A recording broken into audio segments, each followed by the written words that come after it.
Dans cette vidéo, on va revoir ensemble ton cours de physique-chimie de la classe de seconde qui concerne le noyau de l'atome. Avant de rentrer dans le vif du sujet, je pense que c'est important qu'on revoie ensemble ce que c'est que l'atome, et surtout que je t'explique comment au fil des siècles la perception de l'atome a changé. Pour certains Grecs anciens, et notamment Démocrite, qui a vécu quelque chose comme 400 ans avant Jésus-Christ, donc il y a pratiquement 2500 ans, la matière pouvait être coupée en particules de plus en plus fines.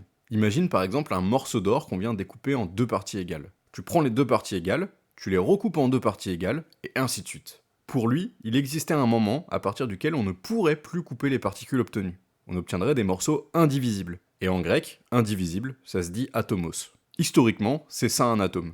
C'est le plus petit morceau qu'on peut avoir lorsqu'on découpe un objet. Et ça a rien d'évident. Par exemple, pour Aristote, on pouvait couper indéfiniment n'importe quel objet. Mais dans tous les cas, tu imagines bien qu'il était impossible pour eux à l'époque de trancher. Ils n'avaient tout simplement pas les outils pour le faire.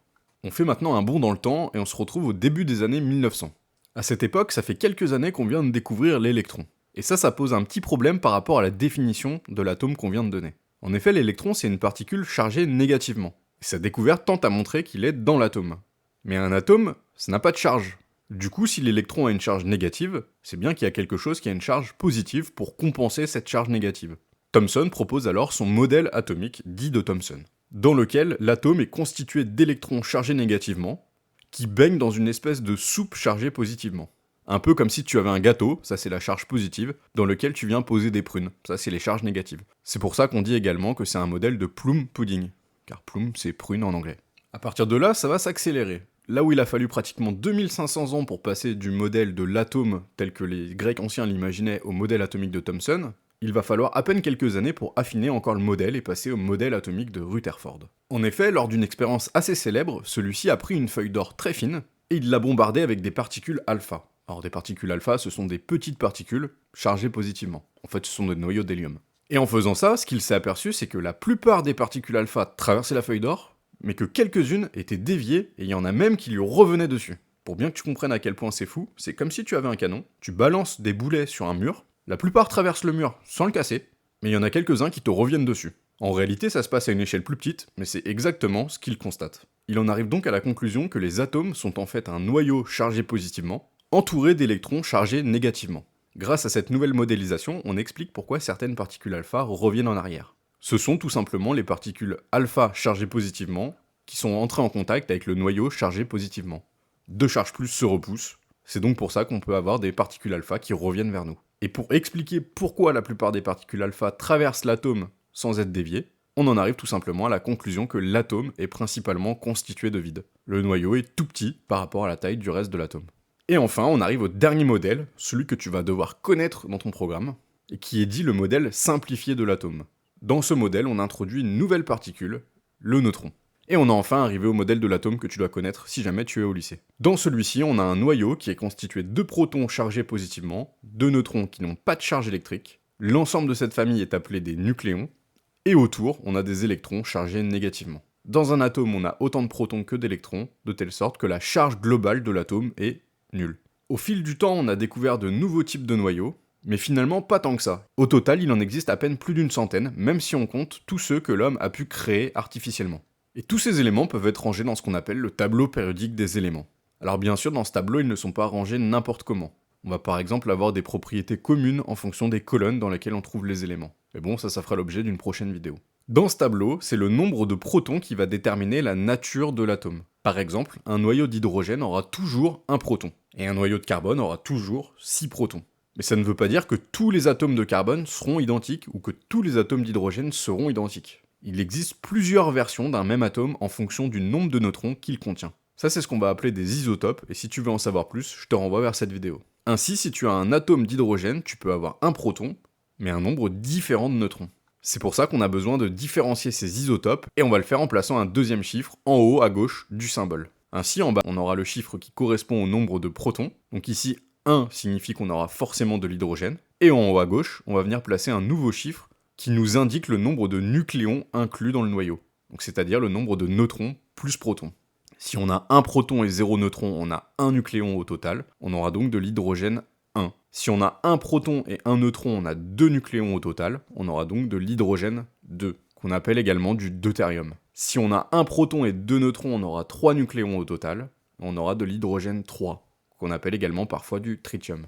Du coup, les atomes, on va les noter sous cette forme. Un symbole chimique, donc ici qu'on a représenté par la lettre X, donc dans le cas de l'hydrogène, c'est la lettre H. Un chiffre en bas à gauche qu'on va appeler le numéro atomique, c'est le nombre de protons contenus dans le noyau. Pour l'hydrogène, ça sera 1 quoi qu'il arrive. Un chiffre en haut à gauche qui va nous indiquer le nombre de nucléons, c'est-à-dire le nombre de protons plus le nombre de neutrons. Dans le cas de mon exemple, en haut à droite du deutérium, c'est 2. Il y a donc 2 nucléons dans notre noyau. Et comme je te le disais, on a le symbole chimique de l'atome considéré. Si on prend par exemple ce qu'on appelle le carbone 14, le nombre de protons est ici donné par le chiffre 6, on a donc 6 protons. Le nombre de neutrons est donné par la soustraction entre le nombre du haut et le nombre du bas, donc ici 14 moins 6, on a 8 neutrons. Le nombre de nucléons est donné par le chiffre en haut à gauche, donc ici 14 nucléons. Et dans le cas d'un atome, on a autant d'électrons que de protons, on en a donc 6. Je te l'ai dit tout à l'heure, notamment lors des expériences de Rutherford, on s'est aperçu qu'un électron est principalement composé de vide. On dit qu'il est lacunaire. Il faut donc que tu aies une idée des ordres de grandeur des dimensions d'un atome. Un atome fait de l'ordre de 10-10 mètres, c'est-à-dire environ 0,1 nanomètre. Autrement dit, dans 1 mètre, on peut en mettre à la queue leu environ 10 milliards. Mais un noyau, c'est plus petit. Ça a un ordre de grandeur de 10-15 mètres, environ 100 000 fois plus petit qu'un atome. Et il y a bien une raison pour laquelle on te parle jamais des dimensions des électrons. C'est parce que malgré toutes les expériences qu'on a pu réaliser jusque-là, on n'a jamais pu mesurer la taille d'un électron. Pour te dire, on se demande même s'ils ont une taille. Certains scientifiques pensent que ce sont tout simplement des points ponctuels qui n'ont pas de taille. J'ai bien conscience que 10-10 mètres et 10-15 mètres, ça ne doit pas beaucoup te parler. Alors pour faire une analogie, on va prendre une orange et on va dire que ça c'est la taille du noyau. Si ton noyau a la taille d'une orange, alors ton atome est grand comme la ville de Paris. Place une orange n'importe où dans la ville de Paris, Paris ça sera ton atome. Depuis Démocrite, on a fait pas mal de progrès et on a même réussi à mesurer la masse des protons et des neutrons. On s'est aperçu qu'un proton fait 1,673 fois 10 puissance moins 27 kg et qu'un neutron fait 1,675 fois 10 moins 27 kg.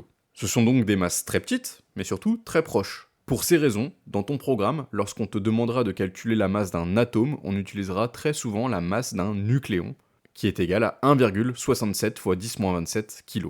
On perd un petit peu en précision, mais on simplifie énormément les calculs. Même si on n'a pas pu mesurer la taille d'un électron, on a pu mesurer sa masse. Un électron pèse ainsi 9,109 fois 10 moins 31 kg.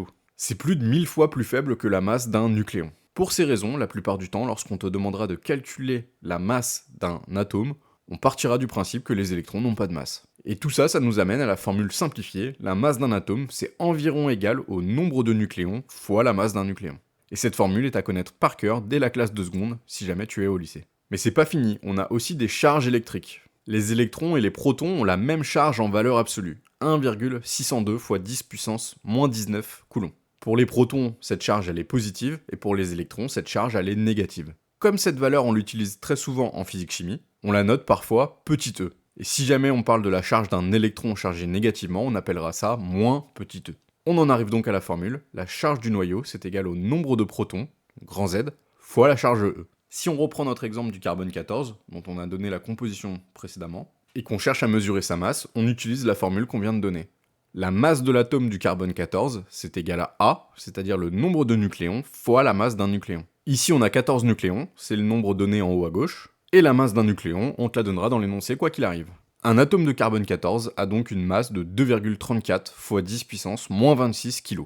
De la même manière, si on te demande de calculer la charge de son noyau, on utilise la formule, c'est égal à Z fois E. Z ici c'est le nombre de protons, et ça c'est donné par le chiffre en bas à gauche cette fois-ci, et la charge d'un proton, le nombre E, on te le donnera quoi qu'il arrive dans l'énoncé. On a donc la charge du noyau, 9,612 fois 10 puissance moins 19 coulombs. Et tu vois ici que j'ai utilisé 3 chiffres significatifs pour la masse, et 4 pour la charge. J'ai tout simplement respecté le nombre de chiffres significatifs des données. C'est tout pour cette vidéo, si elle t'a été utile, mets un pouce bleu, fais-le moi savoir en commentaire. Et je te rappelle que je poste régulièrement des vidéos de physique-chimie pour le collège et le lycée, alors abonne-toi si jamais tu veux en profiter. On se dit à bientôt.